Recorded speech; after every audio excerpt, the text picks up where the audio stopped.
हैं जी। सुनिए, कैसे हैं आप लोग?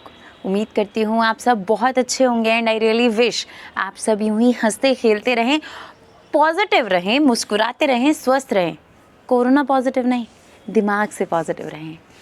सो I am back with 3 life changing stories and I really bet, शर्त लगा सकती हूँ कि ये सुनने के बाद आपकी ज़िंदगी का जो यू टर्न होगा ना पॉजिटिविटी की तरफ, आई गारंटी दैट। तो हमारी पहली स्टोरी है, एक लड़का था जिसका नाम था राजू।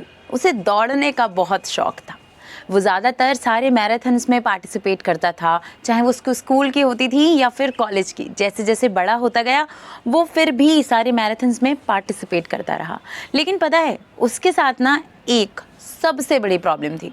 वो जो भी दौड़ में भाग लेता वो दौड़ अधूरी छोड़ दिया करता था। लेकिन इस बात का उसको एक दिन बहुत अफसोस हुआ। फिर उसने डिसाइड किया कि अब मैं जिस भी मैराथन में पार्टिसिपेट करूँगा उसको मैं पूरा दौड़ूंगा। फिर आ गया मैराथन का दिन।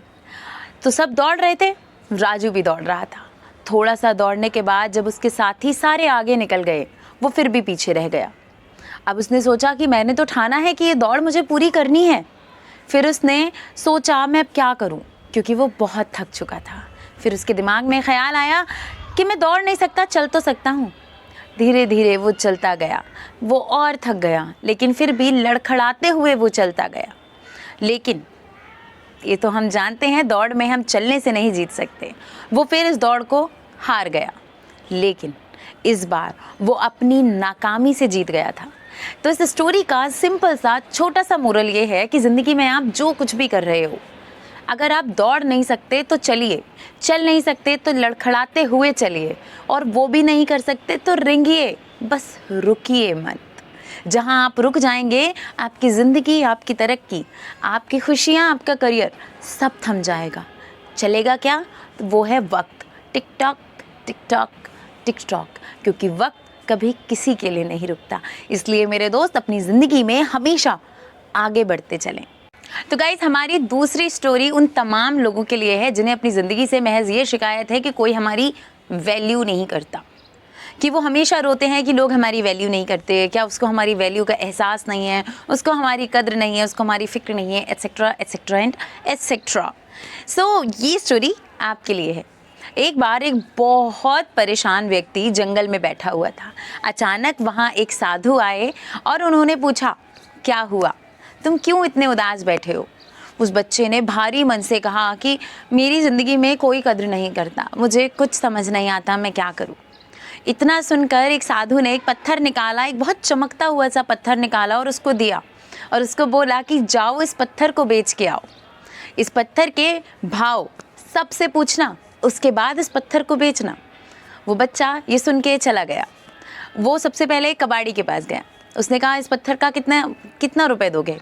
उस कबाड़ी ने उस पत्थर को देखा, है तो अच्छा, चमक रहा है, 10 रुपए से ज़्यादा नहीं दूंगा।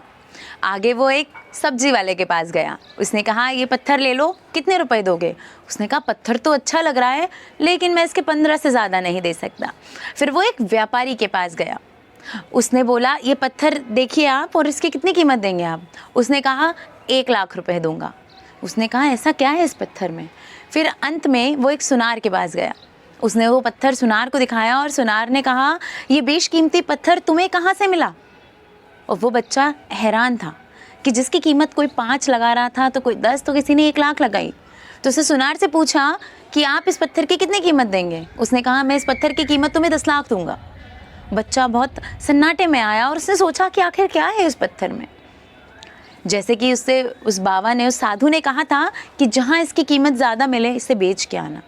उसने वो पत्थर सुनार को बेच दिया और सारा पैसा लेके वापस पहुंचता है उस साधु के पास। तो उसने बताया कि जो जो उस पत्थर के साथ हुआ। उसने बोला, मैं 10 लाख में इस पत्थर को बेच के आया और ये रहे वो पैसे। उसने पूरी जितनी भी कथा थी सारी सुनाई। तो फिर उसने साधु से पूछा कि आखिर क्यों, ऐसा क्यों? तो उसने साधु ने सिर्फ एक बहुत ही अच्छा सा जवाब दिया कि एक व्यापारी एक सुनार के हीरे की कीमत एक कबाड़ी को कभी समझ नहीं आती।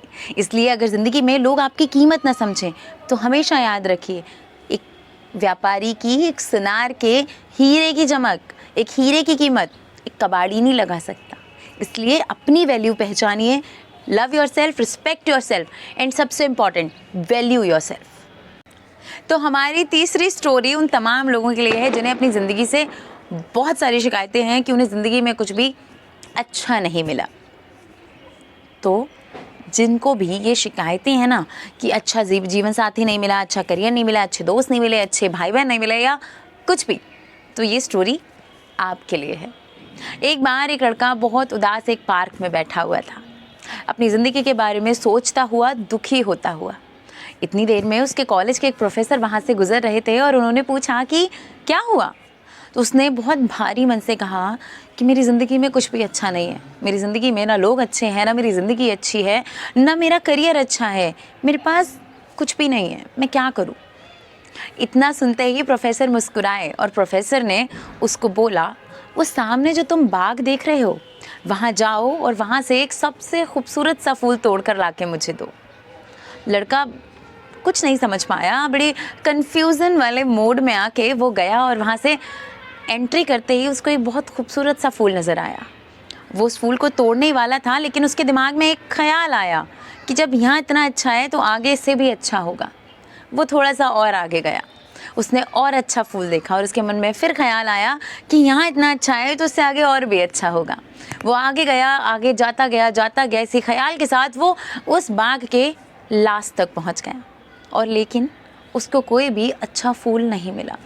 फिर उसने सोचा, जो फूल मैंने पहले देखा था ना वही अच्छा था, मैं चल के वही ले लेता हूँ। जब वो वापस आया तो उस फूल को भी कोई और तोड़ चुका था और उसके पास कुछ नहीं बचा।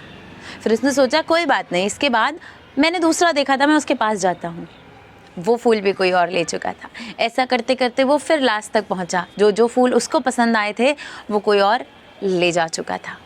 So the moral of the story is, अगर वक्त रहते हम चीज़ों की, रिश्तों की या अपने वक्त की कद्र नहीं करते ना, तो एक वक्त ऐसा आता है कि ये वक्त, चीज़ें, रिश्ते और हमारे अपने हमारी कद्र नहीं करते और हम रह जाते हैं सिर्फ अफसोस में कि काश उस वक्त ही इन चीज़ों की कद्र कर ली होती तो आज हम अकेले नहीं होते।